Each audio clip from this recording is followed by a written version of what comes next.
रामराजे, जो संशयित दहशतवादी आहे आसिफ, याचं घर तिथे पाडणं, उद्ध्वस्त करण्यात आलंय, स्फोट झालेला आहे. नेमकं सुरक्षा दलानं कारवाई केली, नेमकं काय घडलंय तिथे?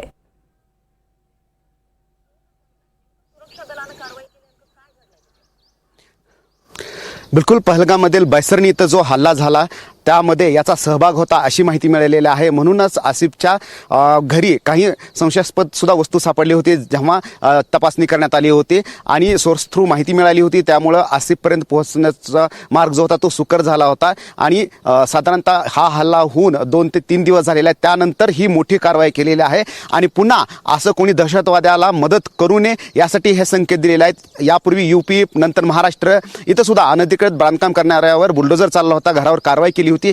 तशीच कारवाई आता काश्मीरमध्ये पण पाहायला मिळते आणि यापुढे कोणीही दहशतवाद्यांना पाठीशी घालू नये हा एक संकेत जो आहे, हा एक मेसेज जो आहे तो देण्याचा प्रयत्न इथे करण्यात आलेला आहे. परंतु मी आता आहे, आपली NDTV मराठीची टीम जी आहे ती आलेली आहे बैसरण या भागामध्ये साधारणतः 1 तास चालत आणि हा जो भाग आहे तो अतिशय खडतर आहे. याच भागाने ते दहशतवादी आले होते अशी माहिती आपल्याला मिळालेली आहे आणि हा भाग जो आहे तो किती खडतर आहे आपण पाहू शकतो, कारण इथून चालणं सुद्धा कठीण आहे. पाऊस पडला होता, त्याचबरोबर माती इथे आहे आणि इथं फेन्सिंग आहे, त्यामुळे या पलीकडल्या बाजूला जात येत नाही. पूर्ण हा जंगलचा भाग आहे आणि अशा भागातून ते चालून आले होते. त्यांना ट्रेनिंग देण्यात आलं होतं आणि तिथे कुठेतरी आसिफनं मदत केली होती. ती मदत कशा प्रकारची होती त्या अद्यापही कळलेलं नाही आहे. परंतु हे जे ट्रेनिंग जे देण्यात आलं होतं त्यांना की जंगलामध्ये रात्र कशी घालवायची, दिवस कसं हे करायचं, पाणी किती घ्यायचं, हे संपूर्ण कमांडो ट्रेनिंग जे असतं ते त्यांना देण्यात आलं होतं आणि म्हणून या रस्त्यानं ते आल्याची माहिती जी आहे ती सुरक्षा यंत्रणांना नंतर मिळालेली आहे. शॉर्टकट मार्गाने ते आले होते. अशा ज्या फेन्सिंग लावण्यात आलेल्या आहे, ही अशा फेन्सिंग जी आहेत ना ती तोडण्यात आली होती आणि त्यानंतर ते आतमध्ये या जंगलाच्या मार्गाने घुसल्याची माहिती मिळते. हा संपूर्ण रस्ता जो आहे तो बंद आहे, इथे कोणालाही येऊ दिलं जात नाही. आपली NDTV मराठीची टीम जी आहे ती त्याच रस्त्याने आलेली आहे. साधारणतः इथून पुढे आणखी एक तासाचा रस्ता आहे की जिथं घटना घडलेली आहे. परंतु हा रस्ता पार करणं सामान्य माणसासाठी खूप कठीण आहे, कारण इथं चिखल आहे, त्याचबरोबर मोठा चढ आहे आणि पाय इथे घसरत आहेत कारण पाणी आहे, चिखल इथं झालेला आहे आणि रस्ता हा नाही आहे, इथे बनवलेला अजिबात रस्ता नाही आहे. त्यामुळे सुरक्षा यंत्रणांना इथं येणं कठीण जात होतं. म्हणून एकच मार्ग आहे इथे, एकतर की पायी जाणं 2 तास चालत किंवा मग घोड्यावर जाणं आणि घोड्यावर जाणं सुद्धा शक्य नव्हतं. म्हणून सुरक्षा यंत्रणांना एक मोटर बाईक घेऊन त्यांना इथं यावं लागलं होतं आणि पोहोचावं लागलं होतं. आणि त्याचबरोबर मोठं आव्हान होतं रुग्णांना खाली कसं नेणं आणि त्याचबरोबर डेड बॉडीज सुद्धा कसं नेणं. आणि त्यानंतर मात्र धावपळ करण्यात आले होते आणि बाईकवर डेड बॉडीज आणि रुग्णांना आणण्यात आलं होतं. आणि म्हणून अशा प्रकारे जो क्रूर आणि माणुसकीला काळिमा फासणारे जे दहशतवादी की जे पर्यटकावर हल्ला करतात आणि त्यांना मदत करण्याचं घर पाडायला पाहिजे असा संदेश जो आहे, मेसेज जो आहे तो आज देण्यात आलेला आहे. आजचा दिवस महत्त्वाचा याच्यासाठी आहे कारण अमित शहा इकडे दिल्लीमध्ये सिंधू नदीतलं पाणी जे आहे ते रोखण्यावर जलशक्ती मंत्री जे आहेत त्यांच्याशी CR पाटील यांच्यासोबत महत्त्वाची चर्चा करणार आहेत. तर दुसरीकडे लष्कर प्रमुख आज श्रीनगरमध्ये पोहोचलेले आहेत आणि ते थोड्याच वेळात आपण ज्या ठिकाणी चाललेलो आहोत घटनास्थळी त्या ठिकाणी पोहोचणार आहेत. लष्कर प्रमुख पहलगाम येथे पोहोचणार आहेत, बैसरण येथे पोहोचणार आहेत आणि त्याचबरोबर राहुल गांधी हे सुद्धा अनंतनागच्या या भागामध्ये ते पोहोचणार आहेत आणि अनंतनाग इथे जे रुग्णालय आहे तिथे नातेवाईकांना ठेवण्यात आलेलं आहे, तिथे मात्र ते चर्चा करणार आहेत. त्यामुळे लष्कर प्रमुख आणि राहुल गांधी हे दोघेही आज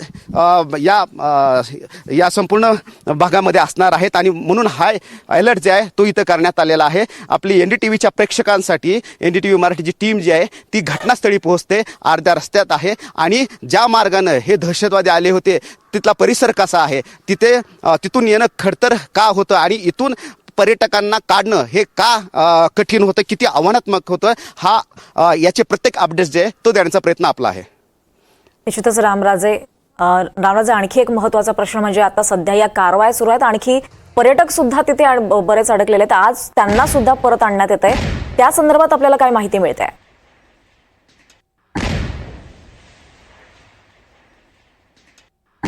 दोन ठिकाणी कारवाई चालू आहेत. एक तर की अशा या जंगलाच्या भागामध्ये कोम्बिंग ऑपरेशन चालू आहे आणि मध्ये मध्ये आम्हाला इथं आवाज पण येत आहेत की जिथं ऑपरेशन चालू आहे. आणि दुसरीकडे जे आहे ते शहरामध्ये, कारण शहरामध्ये सुद्धा ज्यांनी मदत केली आहे त्यांच्या संदर्भामध्ये ऑपरेशन चालू आहे. आणि तिसरं जे ऑपरेशन आहे ते म्हणजेच की इथं जे अडकलेले आहेत हॉटेलमध्ये किंवा प्रत्येक राज्यामधले त्या राज्याशी संपर्क करून त्या पर्यटकांना बाहेर काढणं. पहलगाम सर्वांना सोडायला सांगितलेलं आहे. आपल्याला सुद्धा पहलगाममध्ये राहायला जागा मिळाली नव्हती. रात्री येत आल्यानंतर आपल्याला पहलगामच्या बाहेर एका ठिकाणी आम्हाला राहावं लागलं होतं, कारण बुकिंग सगळ्या कॅन्सल केलेल्या आहेत. इथं कोणालाही प्रवेश दिला जात नाहीत. हे संकेत आहेत की येत्या कालावधीमध्ये मोठी काहीतरी घटना इथे घडणार आहे आणि हे मोठं पाऊल जे आहे ते सरकार उचलणार आहे. त्यामुळे पूर्ण पहलगाम बंद आहे, श्रीनगर बंद आहे, हा संपूर्ण रस्ता ब्लॉक करण्यात आलेला आहे. आपण फक्त इथवर आलेलो आहोत आपल्या मराठी प्रेक्षकांना, NDTVच्या प्रेक्षकांना संपूर्ण माहिती देणं की हे प्रत्येक क्षणी प्रत्येक पावलावर नेमकं इथं काय घडलं होतं आणि आता इथून पुढे जे भारत करणार आहे. कारण अनेक निर्णय घेण्यात आलेला आहेत. मग क्षेपणास्त्र चाचणी सुद्धा करण्यात आली, ती यशस्वी झालेली आहे. दुसरीकडे सिंधू नदीचं पाणी अडवलेलं आहे. तिसरीकडे आपले जे हाय कमिशन आहेत त्यांना बोलवण्यात आलेलं आहे. पाकिस्तानचे विजा जे आहेत आपण रद्द केलेले आहेत. असे एक एक करून अनेक निर्णय जे आहेत ते घेण्यात आलेले आहेत. राष्ट्रपतींची भेट घेतली आहे आणि त्यामुळे पाकिस्तानला धडकी भरलेली आहे. परंतु नेमकं भारत काय पाऊल उचलणार आहे हे पाकिस्तानला सुद्धा माहीत नाही. त्या 5 ते 6 दिवसामध्ये महत्त्वाचा काहीतरी निर्णय जो आहे तो होऊ शकतो. निश्चितच रामराजे, आपण प्रत्येक अपडेट्स तुम्ही देताय तिथं थेट काश्मीरमधून तुम्ही हे प्रत्येक अपडेट्स देताय. मला एवढंच जाणून घ्यायचं की सध्या तिथली परिस्थिती काय आहे, कारण 2 दिवस अगदी तणावग्रस्त वातावरण होतं. सध्या तिथे काय घडतंय, काय परिस्थिती आहे?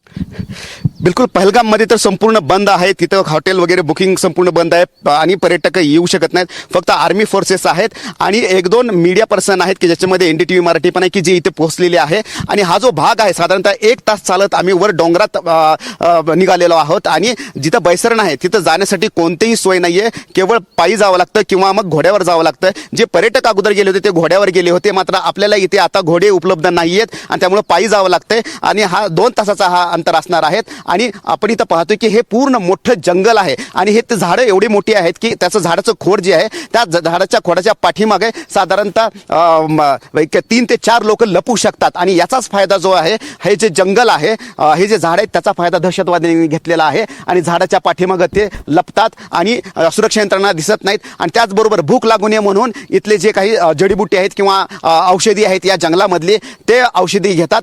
पाणी सुद्धा त्यामुळं तहान सुद्धा कमी लागते आणि जास्त एनर्जी टिकावी याच्यासाठी ते काळजी घेतात. आणि म्हणूनच आपण हे जंगल का दाखवतोय, कारण या जंगलामध्ये याच मार्गाने ते आले होते दहशतवादी आणि या जंगलामध्ये नंतर आपले जे सुरक्षा रक्षक आहेत, आर्मीचे जवान आहेत, ते कोम्बिंग ऑपरेशन करतात. हे झाडं आपण पाहतोय किती उंच आहेत, त्याचं खोड जे आहे ते मोठं आहे आणि पलीकडे बॉर्डर आहेत, सीमा आहेत आणि त्यामुळे तिकडे पलीकडे पोस्ट पण आहेत आणि ते चुकून हे दहशतवादी जे आहेत ते या मार्गाने आतमध्ये घुसले होते. आणि इथून पुढे असाच हा खडतर मार्ग आहे, कारण चिखल आहे, पाऊस पडला होता आणि त्यामुळे तिथवर जाणं जे ते कठीण झालेलं आहे.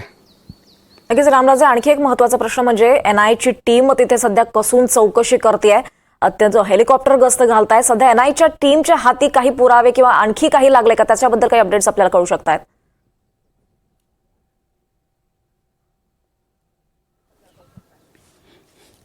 बिलकुल, NIAने व्हिडिओग्राफी केलेली आहे. त्याचबरोबर तिथे जे काही साक्षीदार होते त्यांच्याशी चर्चा केलेली आहे, भेटी घेतलेल्या आहेत, कशी घटना घडली होती, काय घडली होती ते माहिती घेतलेली आहे. त्याचबरोबर लोकेशन कसं ट्रेस केलं गेलं, मॅप कसा आणला गेला, कोणाची याच्यामध्ये मदत होती, ते कोणत्या मार्गाने आले होते, त्यांना कशा लूप होल्स नेमका काय होता, बैसरणमध्ये ते कसे पोहोचले होते, हे सगळ्या गोष्टी जे आहेत ते माहिती करण्याचं काम जे आहे ते NIA करते. त्यामुळे सलग 2 दिवस NIAची टीम इथं आलेली होती आणि प्रत्येक एव्हिडन्स जे आहे ते इथून घेऊन गेलेले आहेत की ज्याचा उपयोग केला जातो. गोळ्या पडलेल्या असतील तर त्याचे बुलेट्सचे जे तुकडे आहेत ते सुद्धा घेऊन गेलेले आहेत.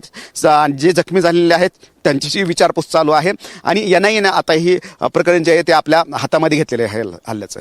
निश्चितच रामराजे, आणखी शेवटचा प्रश्न तो म्हणजे आज सध्या नेमक्या कशा घडामोडी तिथे घडणार आहेत, कारण लष्कर प्रमुख तिथे पोहोचले आहेत, या पुढे अजून काय घडणार आहे, कारण राहुल गांधी सुद्धा तिथे पोहोचत आहेत.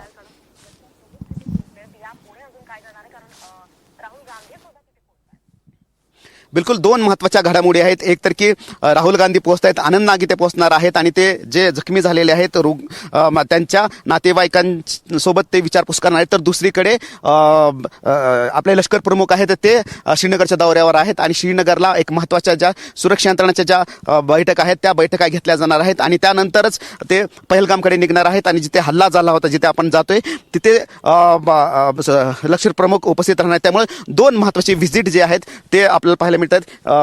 केंद्रीय गृहमंत्री अमित शाह यांनी सुद्धा दौरा केला होता. त्याच्यामुळे एकीकडे या दोन महत्त्वाचे नेत्यांचे दौरे आणि दुसरीकडे आसिफ शेख जो आहे तर त्याच्यावर कारवाई करण्यात आलेली आहे. त्यामुळे श्रीनगरमध्ये आणि काश्मीरमध्ये बरेच घटना घडतात. एकीकडे सुरक्षा व्यवस्था आणि दुसरीकडे दहशतवाद्यांना मदत करणाऱ्यावर कारवाई आणि तिसरीकडे कॉम्बिंग ऑपरेशन चालू आहे दहशतवाद्यांच्या विरोधामध्ये.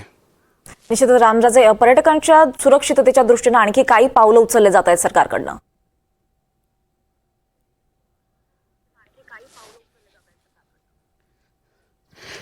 बिलकुल पर्यटकांच्या दृष्टीनं स्वतः आर्मी त्याचबरोबर JNK पोलीस जे आहे पर्यटकांना इथं येऊ देत नाहीये. त्यांच्या दृष्टीनं महत्त्वाचे पावलं जे विदेशी पर्यटक आहेत त्यांना प्राधान्य देण्यात येत आहेत. जे भारतीय अडकलेले आहेत महिलांना आणि मुलांना सुरक्षित ठिकाणी नेलं जात आहे आणि त्याचबरोबर तिथल्या सरकारशी संपर्क केला जात आहे आणि सरकारशी संपर्क करून त्यांना सोय केली जात आहेत, विमानाची सोय केली जात आहेत. आपण पाहिलेलं आहे की मुख्यमंत्री देवेंद्र फडणवीस यांनी गिरीश महाजन यांना इथं पाठवलं होतं आणि कोल्हापूर आणि तसेच इतर भागातील जे लोक इथं अडकलेले आहेत त्यांची सोय करण्यात आली होती. विमान उड्डयन मंत्री एव्हिएशन मिनिस्टर मुरलीधर मोहोळ यांनी त्यांचे संपूर्ण तिकीट काढले होते. 2 फ्लाईट बुक केले होत्या महाराष्ट्राच्या या संपूर्ण प्रवाशासाठी पर्यटकांसाठी. तर प्रत्येक राज्यामध्ये अशा प्रकारचं बाहेर काश्मीरमधून बाहेर काढण्याचं काम चालू आहे आणि काश्मीरमध्ये आता कोणालाही प्रवेश दिला जात नाहीये. त्याच्यामुळं पर्यटकांनी सध्या काही दिवस अवॉइड करा असं सुद्धा सरकार सांगत आहेत. आणि दुसरा महत्त्वाचा मुद्दा म्हणजेच की जरी काश्मीरला जरी पर्यटक आले तरी सुद्धा इथले हॉटेल्स बंद आहेत. इथं तुम्हाला दुकानामध्ये काहीच मिळणार नाहीये, पाणी सुद्धा मिळत नाहीये. शहराच्या बाहेर थांबावं लागतं, जर कोण ओळखीचं असेल त्यांच्या घरीच थांबावं लागतं. त्यामुळं इथं आल्यानंतर सुद्धा गाडी मिळत नाहीये. या वाहतुकीच्या प्रॉब्लेम आहेत, इथं राहण्याचे प्रॉब्लेम आहेत, जेवणाचे सगळे प्रॉब्लेम्स आहेत. त्याच्यामुळं हे सगळे प्रॉब्लेम पाहता पर्यटकांना काही दिवस अवॉइड करण्याचा सल्ला जो आहे तो सरकार देत आहे. निश्चितच रामराजे, खरं तर काश्मीरमध्ये सगळ्यात महत्त्वाचं म्हणायचं झालं तर हल्ल्याविरोधात सध्या भारतानं कारवाई सुरू केल्या, जशा तसं उत्तर द्यायला आता सुरुवात केली आहे आणि याचे प्रत्येक अपडेट्स तुम्ही थेट काश्मीरमधनं आपल्यापर्यंत पोहोचवताय. धन्यवाद या सगळ्या सविस्तर अपडेट्ससाठी. आणखी अपडेट्स तुमच्याकडनं घेत राहू.